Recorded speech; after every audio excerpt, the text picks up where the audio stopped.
Hi guys, we are back with another video offering.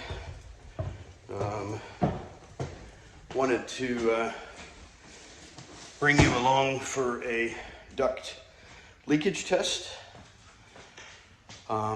We are retesting a property that had originally failed the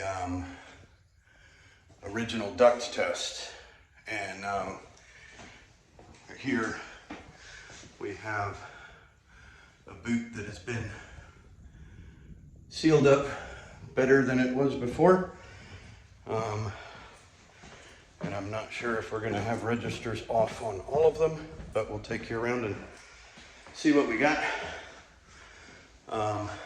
This one was pretty poorly gapped, and they've done some silicone work and pookie work. Originally, I think, and I may throw a screenshot in here, the duct leakage was something like 21%. And I'll also throw some pictures that we had taken. But this one was exceptionally poor originally and is significantly better than it was to begin with.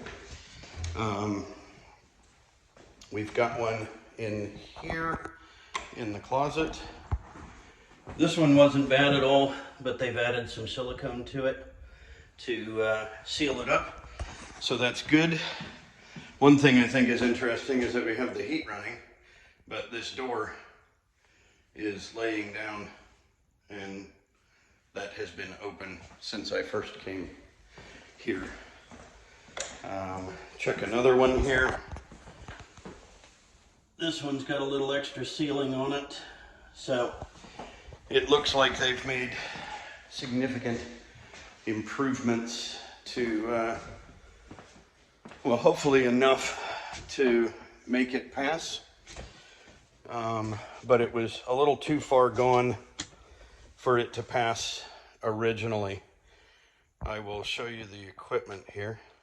So we've got a little 1.5 ton Coleman split heat pump system, flex duct running across here, up into the ceiling there to feed the registers. Pretty standard North Carolina stuff. We have a standard for North Carolina, about 4-foot plenum.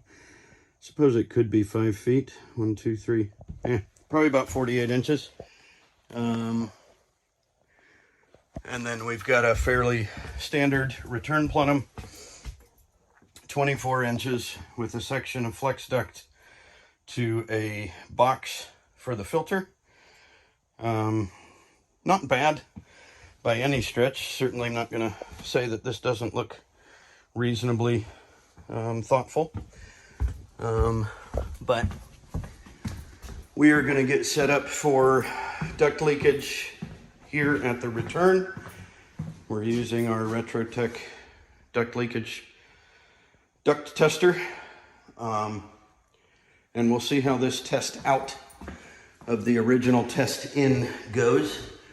This is something that is an interesting little thing. You can see daylight through the bottom of that window. So I guess it's a good thing we're not trying to do a blower door test. So we'll be back in a second with the test. Alrighty, so we got the duct tester connected to the return. Filter has been removed. In this bathroom, we're using one of the vent cover units to seal that up.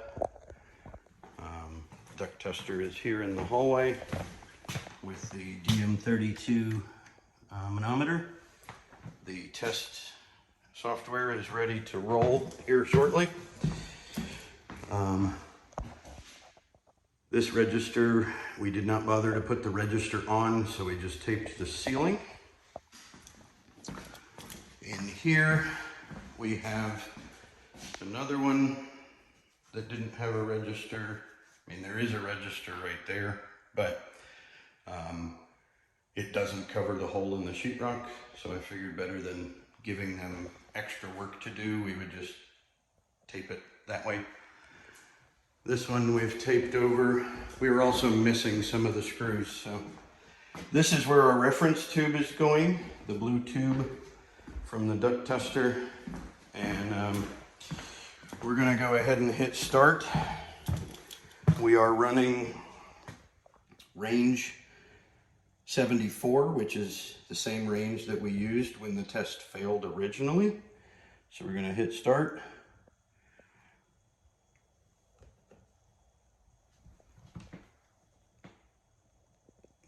And start. And the machine should spool up here momentarily. There she goes. We can watch this gauge as it's building up. We are reaching 25 pretty easily. And we've got about 36.5 CFM of flow on range 74. The software is going to take 10, I think it's 10 reference readings, and then give us a pass or fail. I'm expecting a pass. This space is only about 700. Oh wow. It's only about 700 square feet, and we've got a 5.3 CFM per 100 square feet, which ends up being a fail. Let me look for a couple of things that might make a difference, and we will go from there. I'm in the air handler closet, so looking for details. I found this little gap right here, and then I was looking for a detail, and I found this. That might be 0.3. So we'll hit it with the default drill, and that screw doesn't hold anything. So the other point that I'm noticing is this line right here. You can see sheetrock dust on the edge, and that could be contributing to leakage as well. So I guess we're going to grab some silicone and another screw, a bigger screw, probably do a 6-inch deck screw.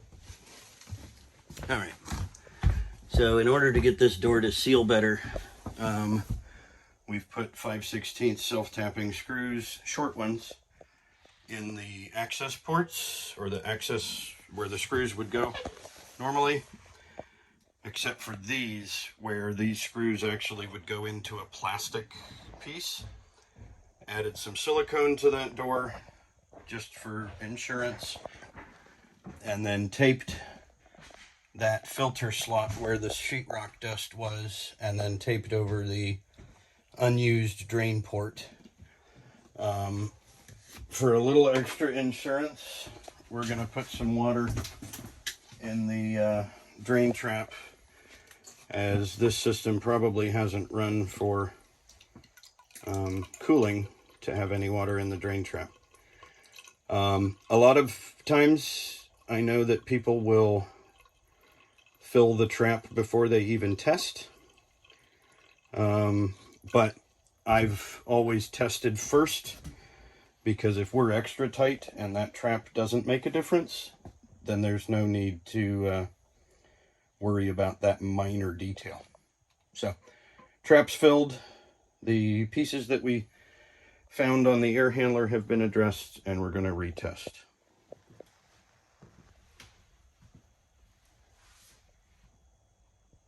Here we go.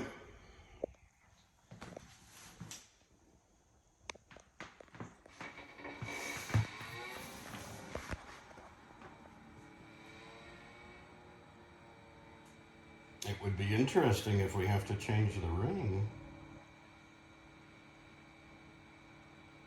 because we're not getting any CFM.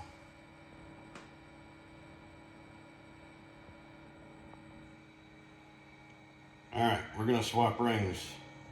We're gonna go from 74 to, I think it's 29 is our next option. I'll clarify. So to change the ring, we're down to number 47, not 29. On this Retesting, this collar comes off pretty easy. And then we pull the 74 ring and pop in the 47. And then simply slide this back onto the collar. And then we'll go ahead and start the test again because we've changed the rings.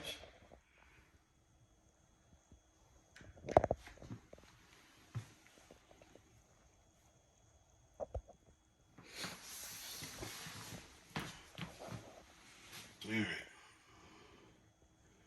Dun, dun, dun. There we go. If you can come in here and watch that.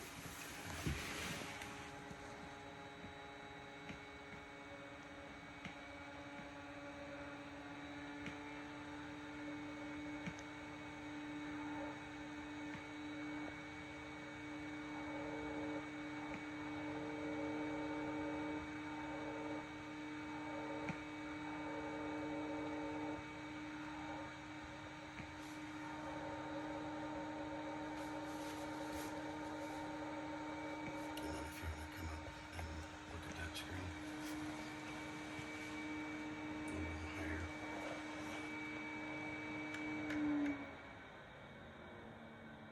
3.3. Well, heck yeah. Those little things made all the difference. So, alrighty.